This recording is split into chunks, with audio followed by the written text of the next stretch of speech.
यशायाह अध्याय 7। यशायाह अध्याय 7। यहूदा का राजा आहाज, जो योताम का पुत्र और उज्जियाह का पोता था, उसके दिनों में आराम का राजा रसीन और इस्राएल के राजा रमल्याह के पुत्र पेकह, इन्होंने यरूशलेम से लड़ने के लिए चढ़ाई तो की, परंतु युद्ध करके उनसे कुछ बन न पड़ा। और दाऊद के घराने को यह समाचार मिला था कि अरामियों ने एप्रेमियों से संधि की है। तब उसका और प्रजा का भी मन ऐसा कांप उठा जैसे वन के वृक्ष वायु चलने से कांप जाते हैं।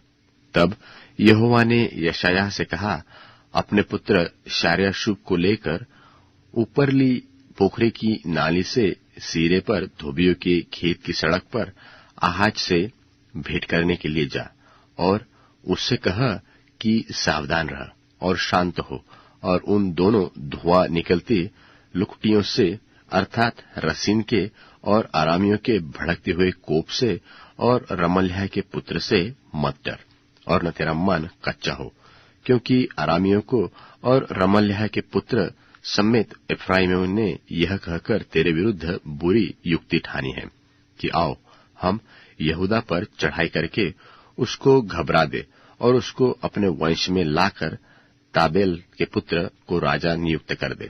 इसलिए प्रभु यहोवा ने यह कहा है कि यह युक्ति न तो सफल होगी और न पूरी होगी, क्योंकि आराम का सिर दमिश्क और दमिश्क का सिर रसीन है।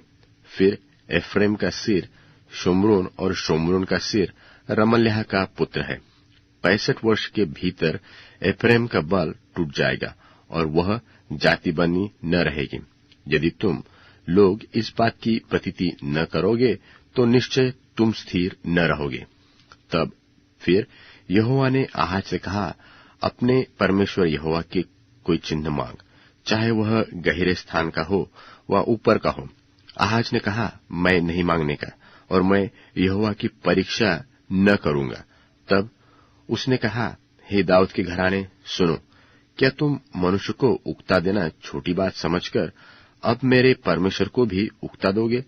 इस कारण प्रभु आप ही तुमको एक चिन्ह देगा। सुनो, एक कुमारी गर्भवती होगी और पुत्र जनेगी, और उसका नाम इम्मानुएल रखेगी।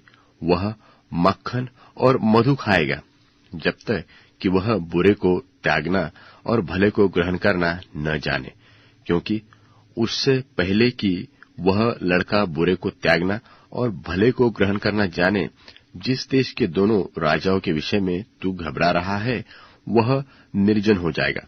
यहोवा तुझ पर और तेरी प्रजा पर और तेरे पिता के घराने पर ऐसे दिनों को ले आएगा कि जब से एफ्रेम यहूदा से अलग हो गया, तब से वैसे दिन कभी नहीं आए, और अर्थात अश्शूर के राजा के दिन। उस समय यहोवा उन मक्खियों को जो कि मिस्र की नहरों से उधर रही है, और उन मधुमक्खियों को जो अश्शूर देश में रहती है, सीटी बजाकर बुलाएगा, और वे सब की सब आकर इस देश के पहाड़ी नालों में और चट्टानों के दरारों में और सब भटकटइयों और सब चराइयों पर बैठ जाएगी। उसी समय प्रभु महानद के पार वाले अश्शूर के राजा रूपी भाड़े के छुरे से सिर और पांव के रोए मूंडेगा। उस छुरे से दाढ़ी भी पूरी मूंड जाएगी। उस समय ऐसा होगा कि मनुष्य केवल एक कलोर और 2 भेड़ों को पालेगा, और वे इतना दूध देगी कि वह मक्खन खाया करेगा, क्योंकि जितने इस देश में रह जाएंगे वह सब मक्खन और मधु खाया करेंगे। उस समय जिन जिन स्थानों में 1000 टुकड़े चांदी की 1000 दाखलताएं हैं, उन सब स्थानों में कटीले ही कटीले पेड़ होंगे। तीर और धनुष लेकर लोग वहां जाया करेंगे, क्योंकि सारे देश में कटीले पेड़ हो जाएंगे। और जितने पहाड़ कुदाल से खोदे जाते हैं, उन सबों पर कटीले पेड़ों के डर के मारे कोई न जाएगा। वे गाय बैलों के चरने के और भेड़ बकरियों के रौंदने के लिए होंगे।